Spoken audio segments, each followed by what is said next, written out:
Good afternoon, good morning, and good evening, depending on where you're joining from. My name is Beatrice, and I'm the program coordinator of the Division of Multilateral Diplomacy at the United Nations Institute for Training and Research, or as we call it, UNITAR. It is a great pleasure today to welcome you to today's webinar on the topic of post-COP28 dialogue, women's empowerment in climate change negotiations. Today, I'm joined by two esteemed panelists, Lorena Aguillar and Maria Kleymeyer, and both are experts in the field. They'll be discussing the inclusion of women in global challenges and how they can lead to more comprehensive, effective, and sustainable solutions, and more specifically in the world climate change negotiations. I'm very pleased to present them today. I'll give a short briefing of who they are, what they've been doing, and then I'll give the start of the webinar. First, I'll start with Lorena Aguillar, who's a global leader and very passionate about human rights, inclusion, and sustainable development, with over 3 decades of providing strategic contributions to national and international policies. Lorena has had field experience in more than 50 countries across Latin America, the Caribbean, Eastern Europe, Africa, and Asia. And she has also served as Vice Minister of Foreign Affairs of Costa Rica and is currently an Executive Director of the Cashcat Institute for Social Justice for Women and Girls in Binghamton University. On the other hand, I would like to present Maria Kleymeyer, who's been an international law and policy advisor to governments and global institutions on environmental protection and sustainable development. She has specialized in climate change, ozone layer protection, and transboundary water resource management. She supports implementation of global treaties and national policies development through policy assessment and design project identification and development and resource mobilization. She provides similar support to regional river basin organizations addressing an area of water-related priorities, including climate change at regional level, in addition to that she has designed and delivered different capacity building programs and technical assistance to different stakeholders. Before I start this webinar and I open this discussion, I would just like to highlight that both UPEACE and UNITAR has partnered to develop a series of master's and certificate programs in different fields, including gender and development, which interacts with today's topic, and it will be a very interesting combination to see how we can combine the question of gender, the question of climate, and how that can tackle in today's world. This partnership between UPEACE and UNITAR is important. It brings two important educational elements connecting the UN theory and practice within the two biggest UN educational bodies, and targeting a big audience who's interested in pursuing a career in the UN. Just before we jump to the main part, I'll just give a few housekeeping rules, one of which the webinar will last no more than 1 hour, and it will be recorded. We will start with short presentations from both our panelists about their experience on the topic, and then we'll be following up with a Q&A session where everyone is more than welcome to join the chat and add their thoughts, questions to the panelists, and anything that might be interesting for us to be shared. You will all be invited to ask questions, but we have muted your microphones to avoid any background noises. Yes, so I'll first give the word to Lorena, and then I'll give to Maria. And if Lorena would like to share her presentation, and then I'll give mine. Thank you. Can you see it?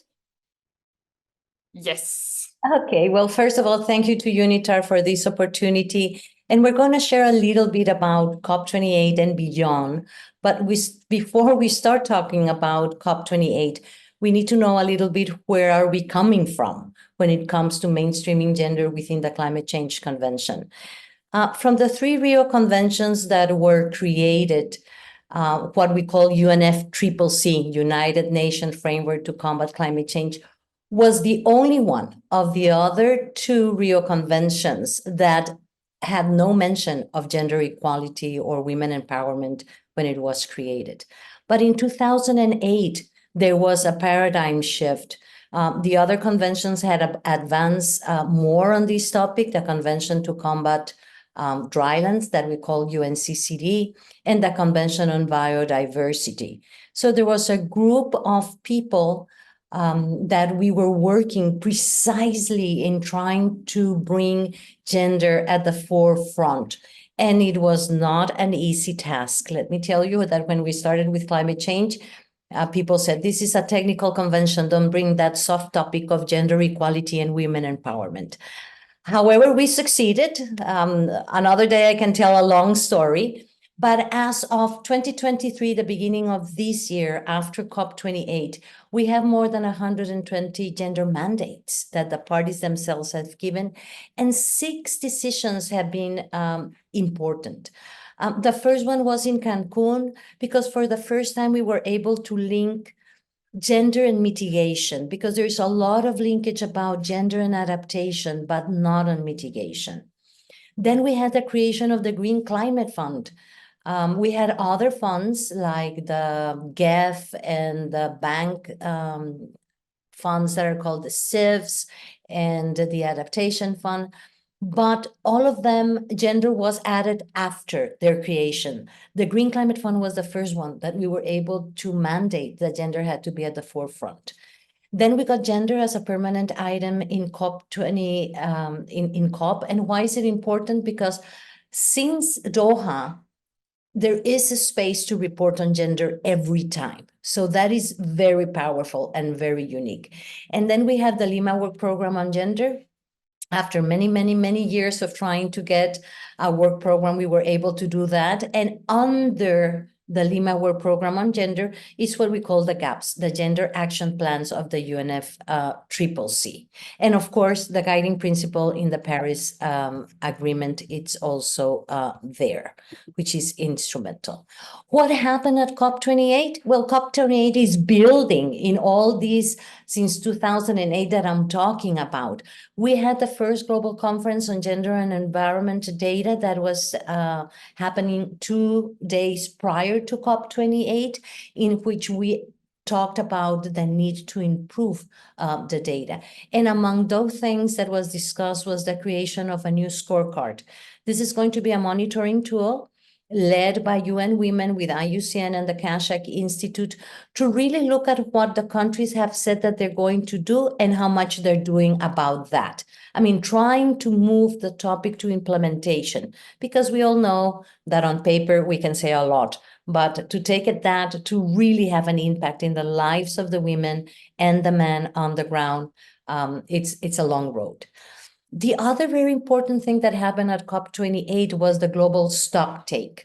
And this is really the parties giving themselves a mandate to ensure that in the new NDCs, the natural determined contribution documents that are going to be produced, and in relation to loss and damage associated with climate change impacts, that was another of the big areas that we achieved at COP28, the whole issue of having gender responsive, participatory, and fully transparent national adaptation plans is a must. And then we are in the process in the next year or 2 years, depending on what happens now in the intersessional that is in June, I'm sorry. We're working on the 3rd Gender Action Plan. And there is a group of countries, mainly from Latin America and the Caribbean, that are calling for a more ambitious 3rd Gender Action Plan and implementation. These are the priority areas, most of them building of the 2 former gender action plans that we are working. You need to understand that the first 2 gender action plans were pretty much internal on coherence and how to bring gender within the convention itself. But now we're asking, as I said, for further ambitions. And these are some of the actions that we're looking at. to invite the financing mechanisms, for example, to host a dialogue on how they're supporting and can support the implementation of the Lima Work Program on gender. Trying to bring new topics like care and climate change. There is a request to advance these topics and have discussions on that respect. We're talking about encourage the financial entities and parties to take in consideration the importance of supporting gender balance in the national delegations. Prior to last COP, we had a tendency of having more women in the delegations. COP28 saw a backlash in that levels. And when the countries had very limited resources to send delegates to the COP, the gender focal points or the gender negotiators are not necessarily the first ones to be on the list. So there is a need to really work with those agencies. We need to create partnership with think tanks to strengthen the evidence base and understanding of the differentiated impacts of climate change. Still, a lot of people do not understand the causes and the roots of the differentiated impacts. And we need to really make people understand that when we say that we're gender responsive, is that we are not only going to recognize the gender gaps, but do something to overcome them. And there are a lot of areas like green transition, land degradation, biodiversity loss that we need still to work on that. And how we use this data to inform gender-sensitive policies, strategies, measures, and actions to ensure that change. So with that, I leave it there so that we can later interact more with questions. Thank you, Lorena. Now I will share my screen and give the floor to Ana Maria. Just 1 second, bear with me. Okay. Thank you, Beatriz. While you're putting up the presentation, I'd just like to first thank UNITAR and UPEACE for the opportunity to be a part of this webinar and for spotlighting this really important topic. It's not one that is discussed enough and really needs to come to the forefront. I also want to thank all the participants who showed up today. I'm thrilled that you are all here, and thanks for taking time out of your busy days to be a part of this conversation. We really want this to be a discussion where we're putting our minds together to build the global community that will advance the empowerment of women in these spaces. And I want to thank my co-speaker, Lorena, for doing an extraordinary job at setting the stage, giving us some background and helping us frame not only where have we come from, but where do we need to go, so that each one of us who are here can begin thinking about what's the opportunity that we have, what is our role in the future of empowering women to be more effective on the global stage. And at the end of my very short presentation, what I would love is for all of us to have a conversation about why it is that women are so important and where those opportunities might lie in your opinion, in your experience. So thanks, Lorena. I'd also like to just start out by highlighting something that Lorena mentioned. And she pointed out to us that the Climate Convention and many of the international environmental treaties did not start out with a very strong principle of ensuring gender equity and involvement in the processes of those treaties. When I began as a negotiator in 2006, and I've worked as a negotiator within the atmospheric treaties since 2006. When I began, gender was a non-issue, as we call it. It really wasn't anywhere. And within 2 years, as Lorena pointed out, there was a revolution in 2008. where many different actors and stakeholders, organizations, and individuals came together to really inject the treaty and its institutional processes with the ideas of gender equity and empowerment. And today we take it for granted because it seems it's ubiquitous. We see it everywhere and in all these hundreds of decisions, but really it's not something that was always there. So I want to point that out and show some gratitude to Lorena, and also just underline that it is an ongoing process and an iterative process where we're constantly evaluating what can we do and how can we do it better. So let's move to the first slide, Beatrice, please. I'm just going to share some reflections about the negotiations. And this as a lawyer, I can share with you that these different, these 4 phases of negotiation, they kind of apply to any negotiation. They even could apply to negotiations that we have on a day-to-day basis with our families, or when we go to buy a car. But I'll just point out a few of the ways that this negotiation cycle works within the UNFCCC, the United Nations Framework Convention, and then explain or reflect a little bit on how and why it's so important that gender and empowerment of women be a part of each one of these phases. So you'll see the biggest block in the top left-hand corner is preparation, and it is the foundation of everything that we do in negotiations. It means it means understanding what is going to be negotiated. It's a technical understanding as well as political understanding. And it also includes putting together our delegations, also, as Lorena pointed out, that who shows up in the negotiation is fundamental, and that that is one of the challenges that is faced within the treaty, is that there is an underrepresentation of women on many of the delegations.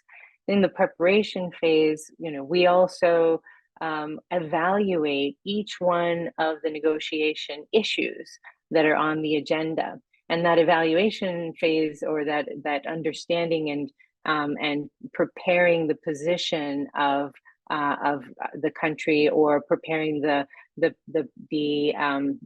documents. Maybe if we work for an NGO or an institution, and we are publishing documents or opinion pieces before the negotiations, we look to each one of the topics, and one of the parts of our preparation is looking for the gender dimension of those different issues. Lorena pointed out some of the major dimensions: mitigation, adaptation, and the means of implementation, like financing and technology. But there are even more granular ones, like the discussions on agriculture, or discussions on reduced emissions from deforestation, etc. And so within each one of those, in our preparation phases, we can all be thinking about where is the role of women? Are women, and is it the issue of gender empowerment even reflected in the discussions? Could it be? Is it relevant to the negotiations themselves? And then the phase of negotiation is where we bring those ideas to the table, where we further them and see how we can implant some new ideas and some of the strengthening of the gender issues into those different negotiation topics. After negotiation comes, I would say, the second most important, or perhaps the most important, because it's where we see the results, the action of our decision, and that's in the implementation phase. Are women and is gender empowerment a consideration when financing is provided for projects to address adaptation in countries? I mean, there's a slew. You can help me think about the different ways that negotiation decisions are brought into implementation at the country level, sometimes at the regional level.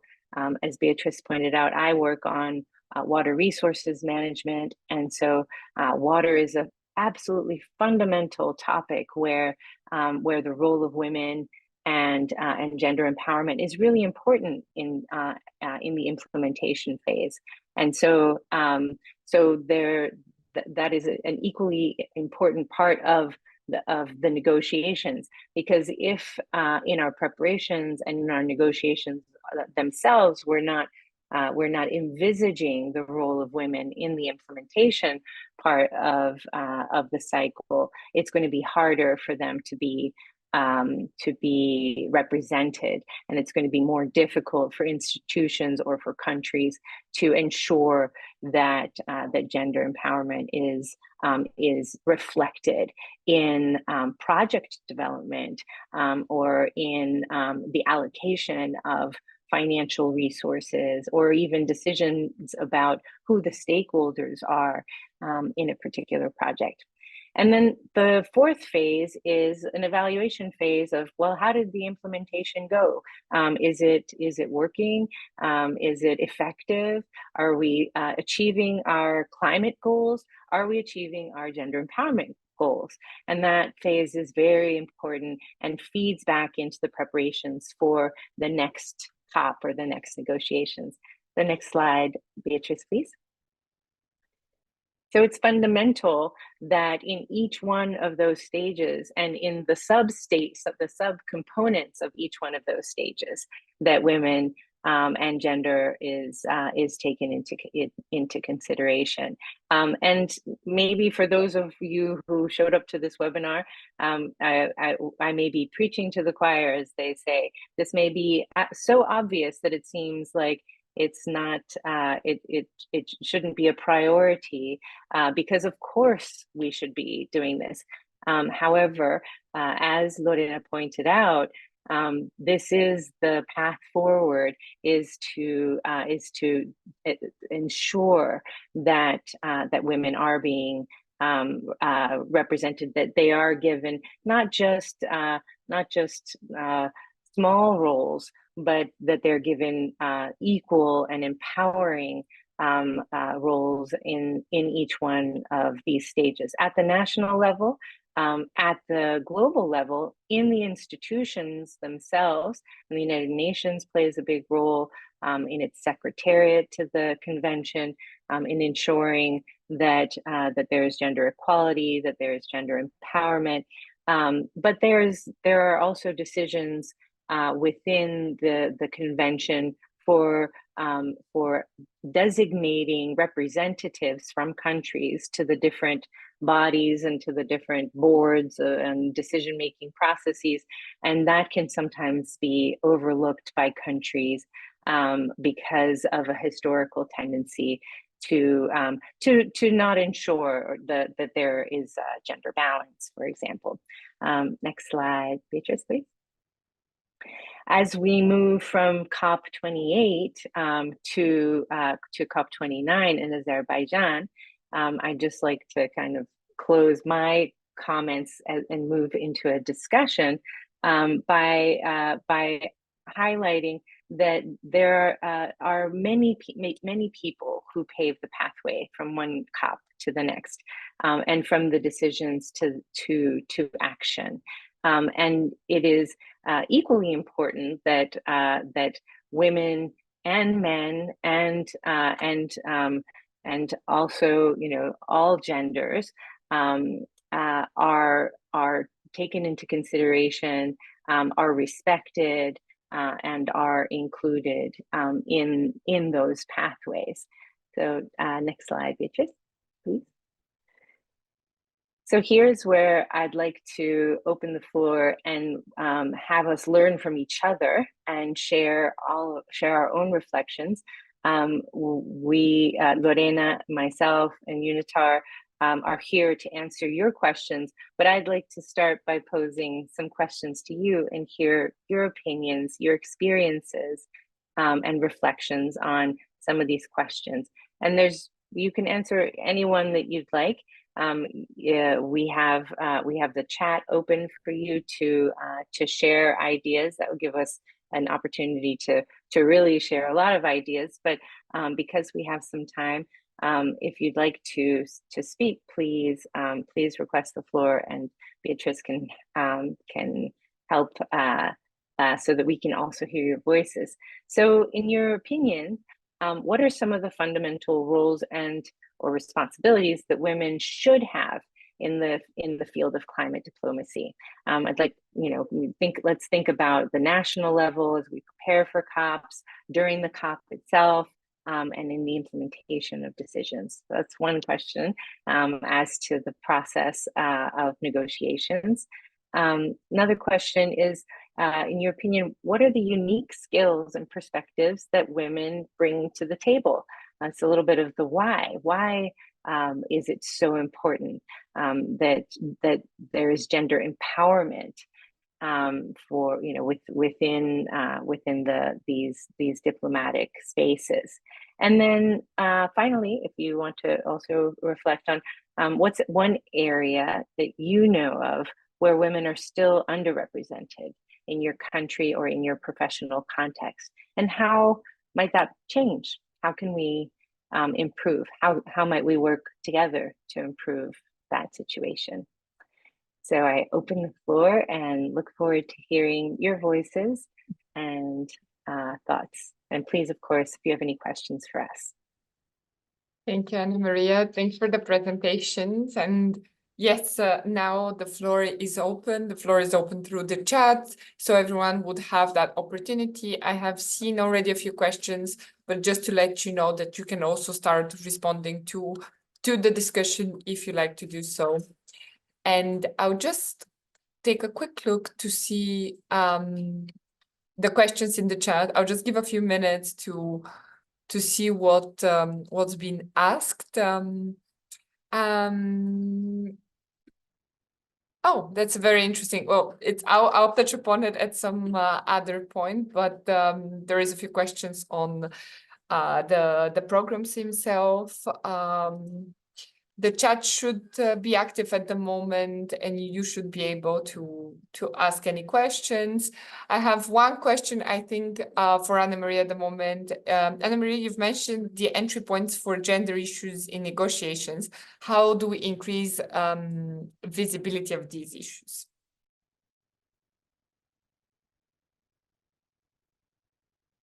Wait, let me unmute you. I think you're not. There we go. I think Yeah. that's better. Well, I can share some thoughts. I also think that Lorena would have some reflections as well. So I'd extend the question to her also. I think that to answer the question, first, it depends kind of where are we coming from.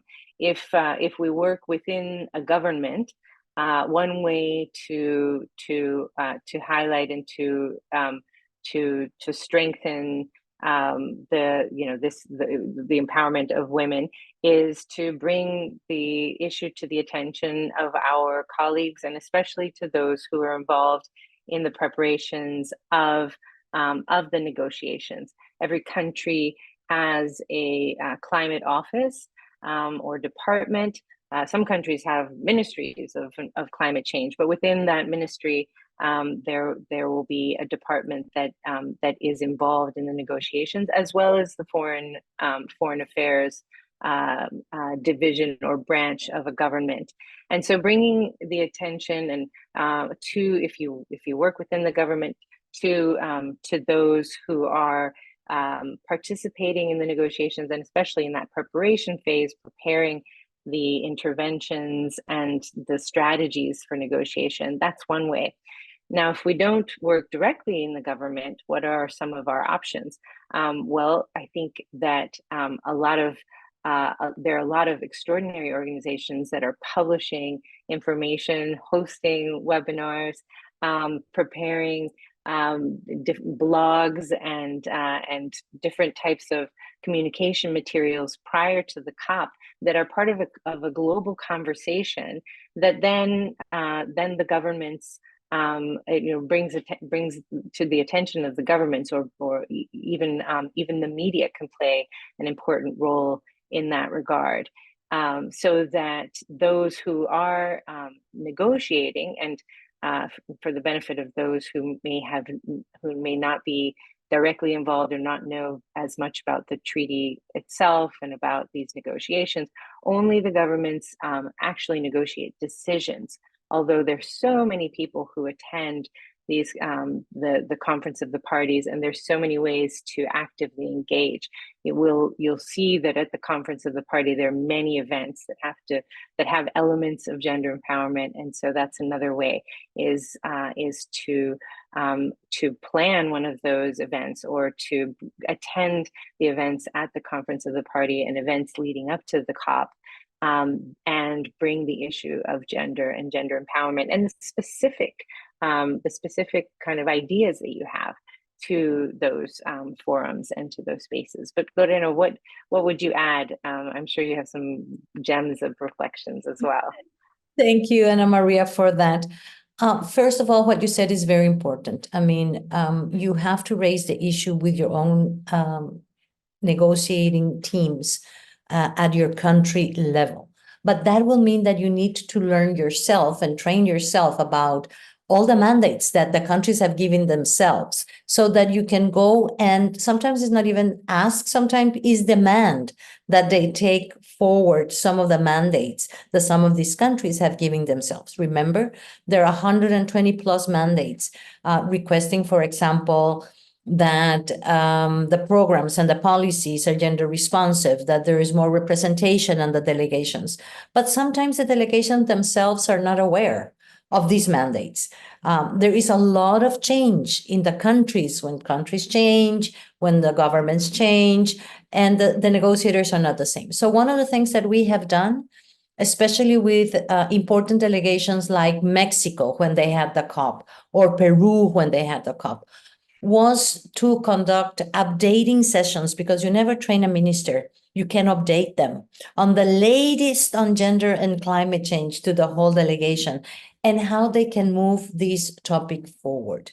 The other thing that we have done with many delegations is to make sure that the topic of gender is in their agenda of negotiations, because sometimes they're not aware there is a stream, as there are many. It's because it could be agriculture, it could be emissions, it could be loss and damage, it could be so many different topics that are happening at the same time of a COP, that sometimes the delegations are not aware that there is a line on gender. So make that aware, keep them informed, help them craft their positions, but that is instrumental to do that.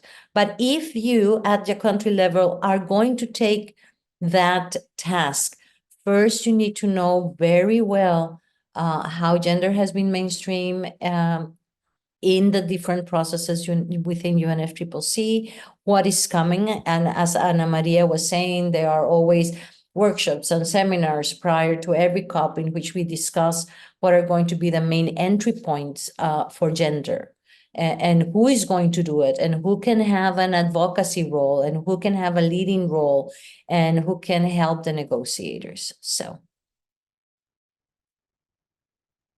Thank you both. I think that's pretty much answering the questions. I have another one in the same direction, and I think it's a fantastic question. How do we encourage more women to participate in peace building, peacekeeping, and peacemaking negotiations? It's open to both of you.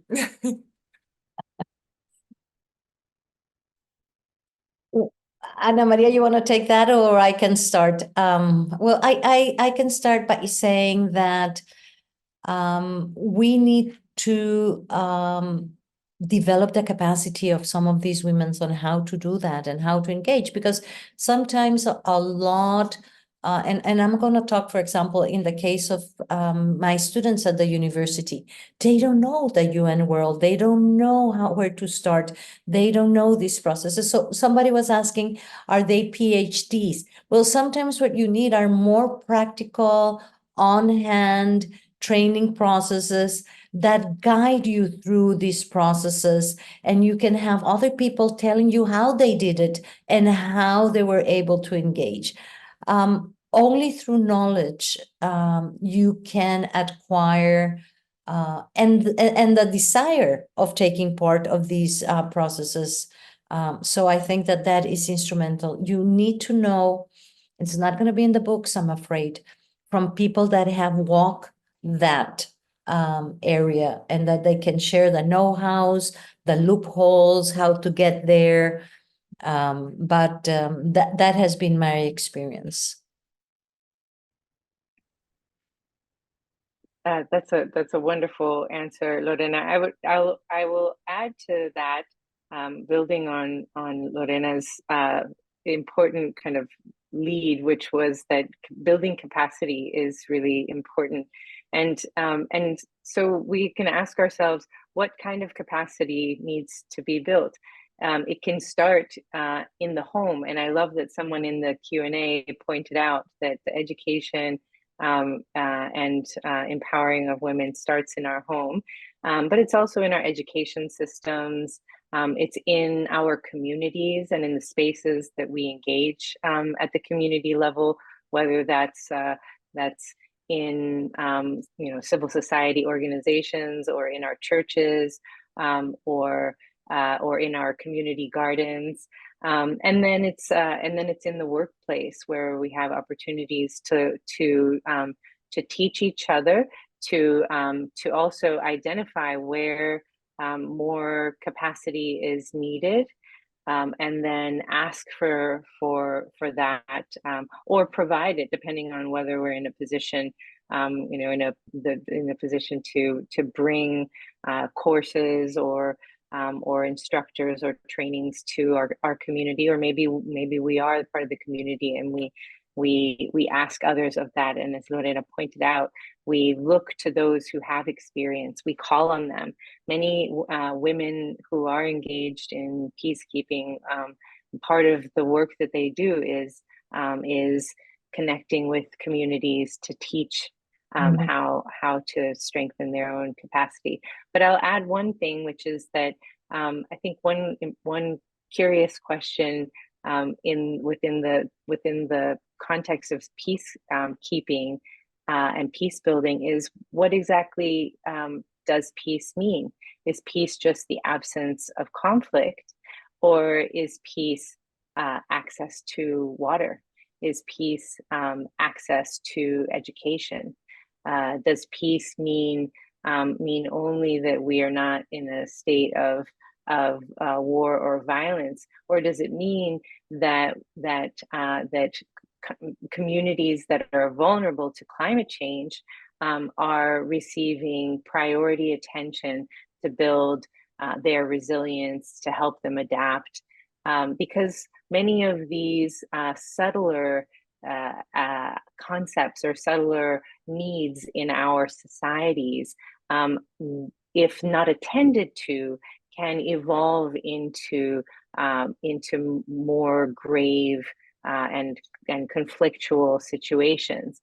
And so I encourage all of us to think about the ramifications of peace. What are the seeds that can help us build more peaceful societies? And then within all of those dimensions, what are the different roles and ways to empower the spectrums of gender and gender equality? I see lots more questions.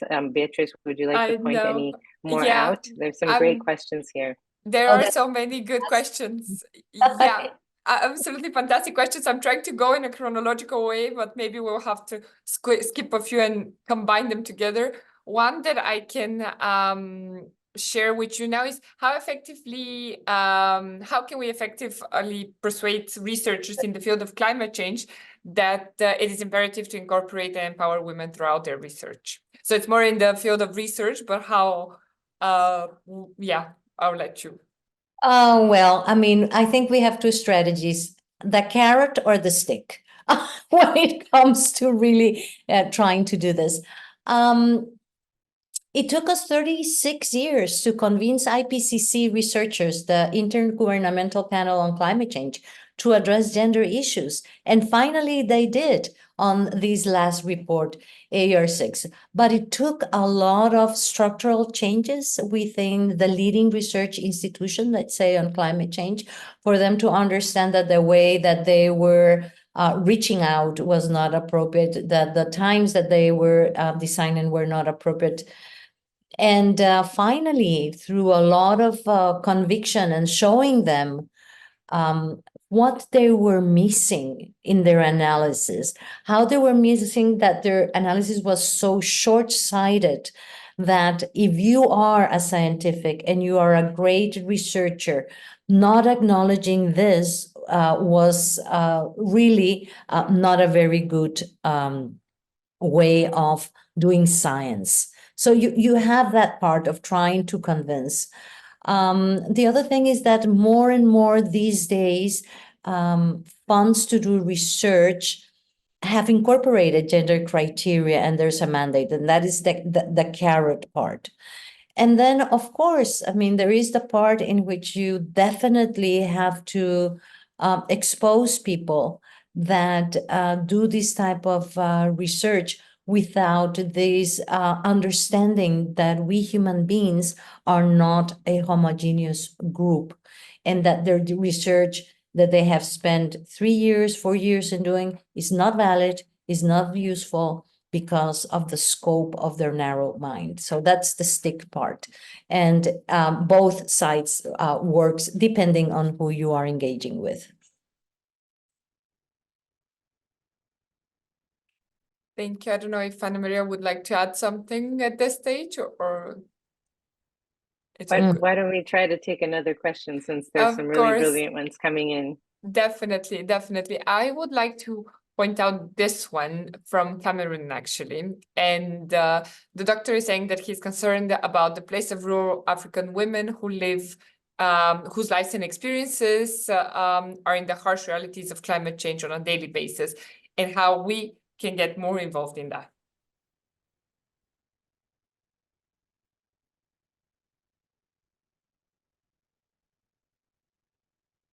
Ana Maria, you are muted. Sorry, thank you. Well, I mean, I would like to also open this question to others in the group. There are 80 participants, and I'm sure many experiences here.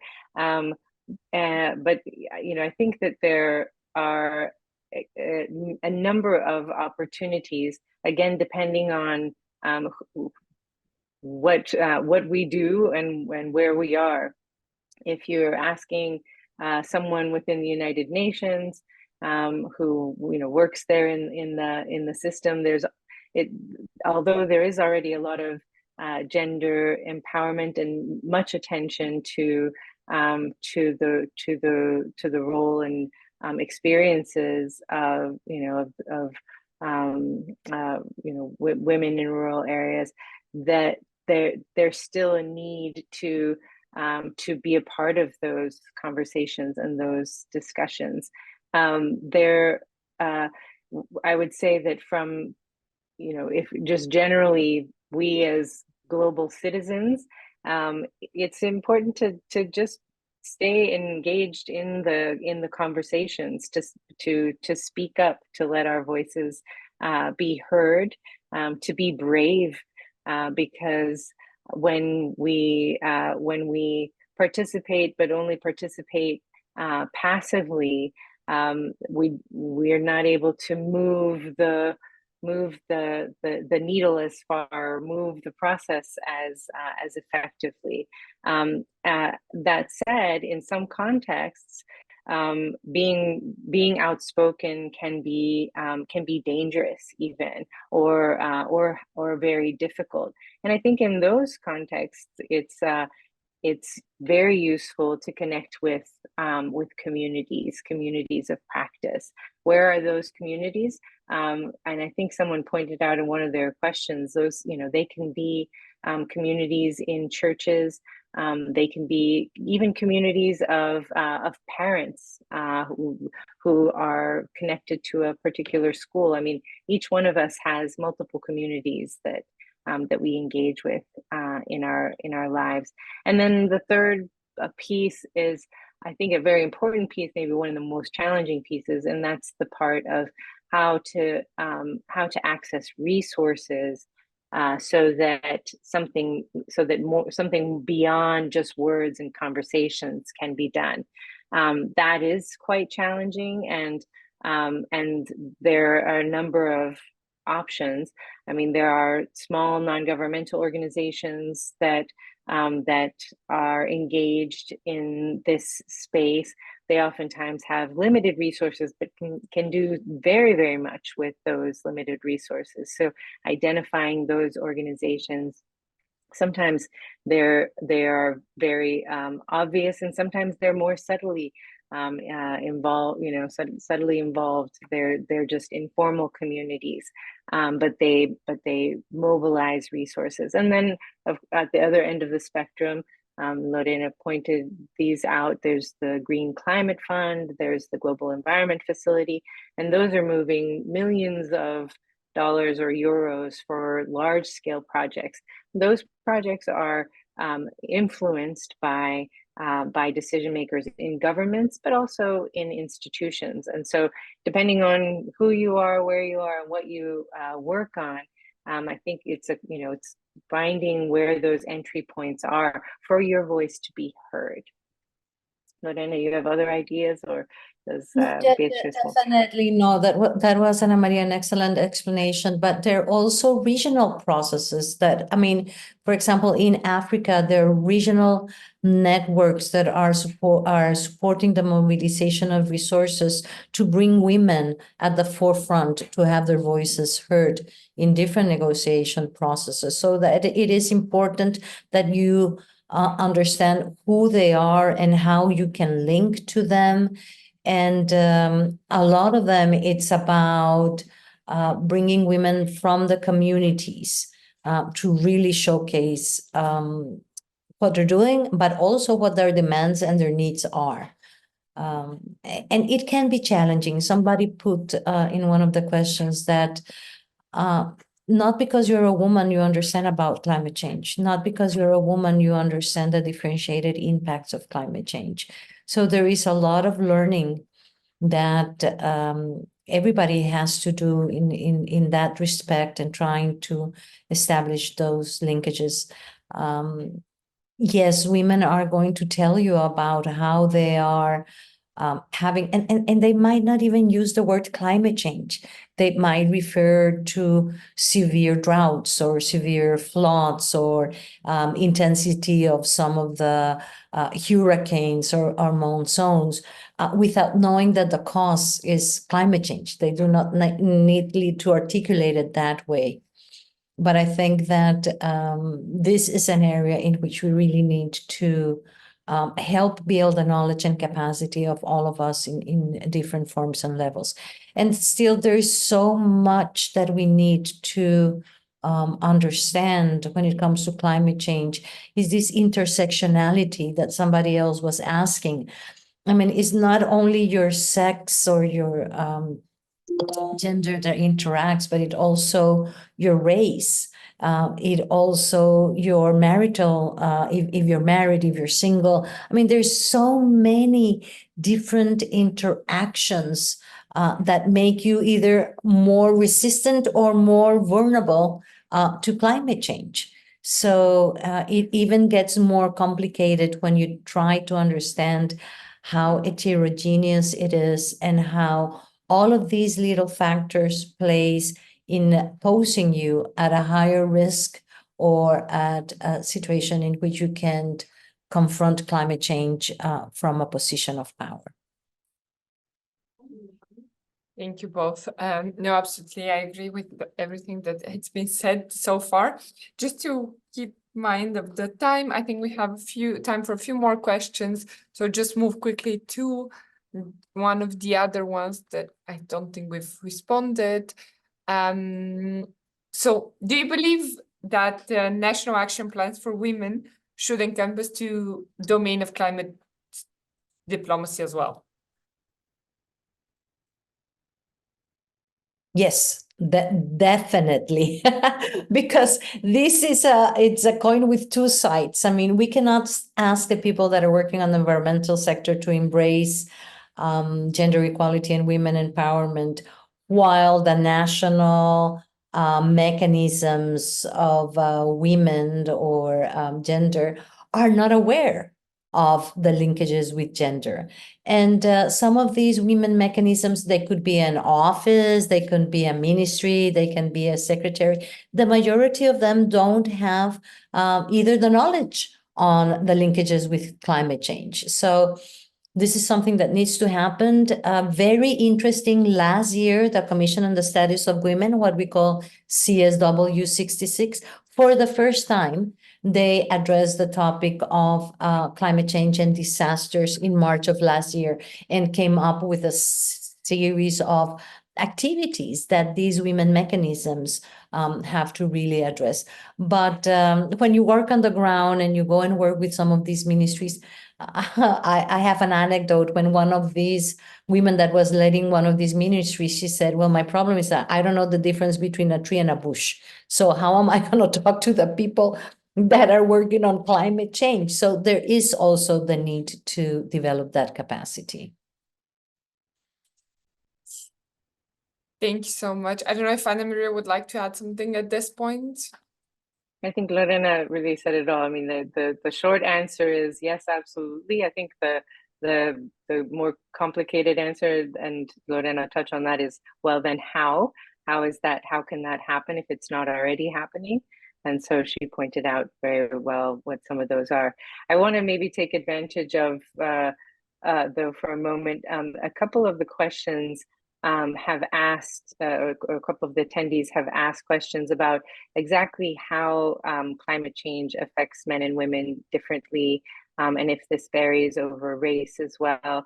Lorena, and some of the conversations that we had preparing for this, is very knowledgeable on this, and I thought maybe it would be interesting to hear from her, because of her expertise in this field, just a few examples of how climate change affects men and women differently, and also in conjunction to that, then, you know, why is it so important that women be empowered, or this idea of gender empowerment be brought forward in our discussions. Lorena, I don't mean to put you on the spot, but you have so much experience in this.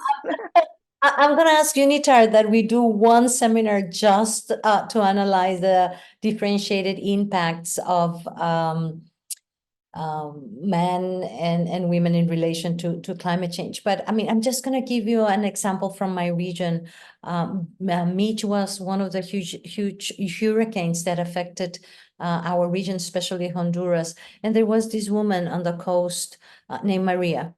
And her friend came and told her that there were winds of 200 kilometers coming. Her first reaction was, what are 200 kilometers? Is that very much or very little? Maria had never had the opportunity to go to a school, not even drive a bicycle, not even a car. So that was a concept that was, she didn't know what it was. They were never invited to any type of prevention of disasters, and among themselves, they decided that they were going to walk by the stadium, something that you never do when there is a possibility of a flood. She had 3 kids, one tied at her chest, 2 by the hand. She lost 2 of them, taken away by the waters. She was in a tree for 3 years. And she was rescued, put in a camp, and her words were, you know what happened to a single woman? She was raped. And then when she came back, there was nothing left. Her house was a slum. There was nothing left after what happened. And an NGO came and said, don't worry, Doña Maria, we're going to rebuild your house. You just have to give us your property title.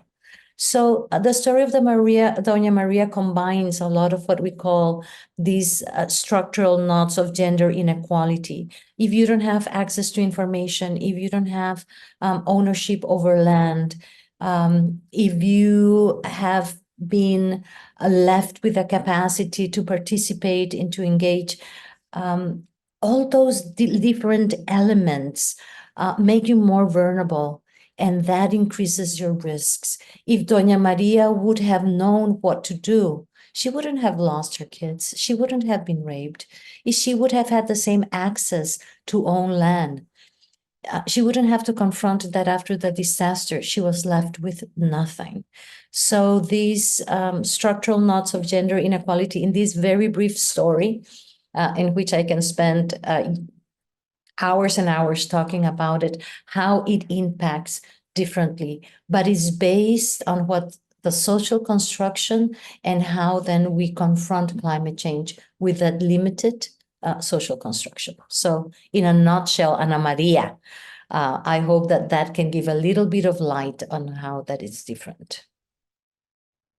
That's wonderful. Thank you, Lorena. And I'm sure others can think of many ways that that this is the case in different aspects of the nation, whether it's at the very local level among highly vulnerable people, or even in high levels of government or in the private sector, how it is that women are affected differently, and therefore and how they have different decision-making power, and therefore how that affects the way that they are impacted by climate change, and also whether or not they can be part of the solution. Beatriz, I leave it back to you because I think we want to wrap us up, but this has been a wonderful conversation. I just wanted to, first of all, thank both of you for this discussion. I think just being mindful of the time, we might want to wrap it up.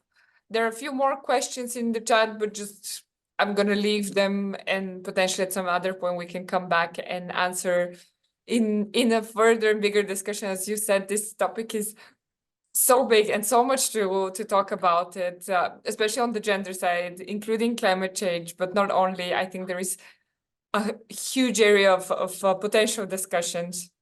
But just to wrap everything, I would like to thank both of you and for this discussion. And just before we close, I wanted to highlight, I think there were a few questions in the chat, but just for everyone's information, knowledge that yes, UNITAR and UPEACE have created this master's program and as well as certificate on gender and development. You'll find more information. We'll be sharing with you the whole Zoom link as well. So you always can go back and hear all the insights that were discussed here.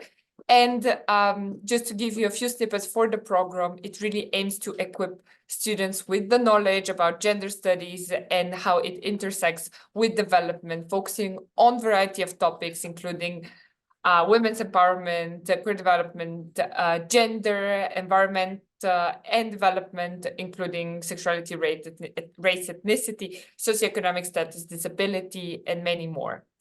The program is great, and it's very, very unique in itself because it really offers the two UN agencies that have been focusing on education, UNITAR and UPEACE, and both have combined the theory and the practical knowledge of that experience, giving that executive style of training delivering from our side with our experts and knowledge, not only on soft skills, but also on very important thematic topics such as this one. And the flexibility of the program is something that I would like also to mention, giving the hybrid mode, including face-to-face deliveries in Costa Rica, having that very nice experience, and the online element as well. We'll be sharing the information with you for the webinar with the insights of it, and as well about the courses and additional open trainings, if that's something that you're interested in. Therefore, I would like to thank Ana Maria, Lorena, my colleagues from UNITAR, who have been such a grateful help today and having this discussion. Special thank you to all the participants and the questions that we raised managed to discuss. And I am very much hoping, and I'm sure we're going to have more discussions. This will open up the floor to additional field of thoughts and works amongst us, and as well on national, regional, international levels as well. So I really want to thank you all, and I would like to conclude here. Just before I forget, of course, is to quickly move from my presentations and to give you a possibility to see our upcoming webinars series, both on diplomacy and international law. You'll find the website below, but also it will be on LinkedIn if that's something where you can find the information you'll be interested in. And just if you would like to take the QR code from here with a little bit more international for the program, however, it will be shared with you.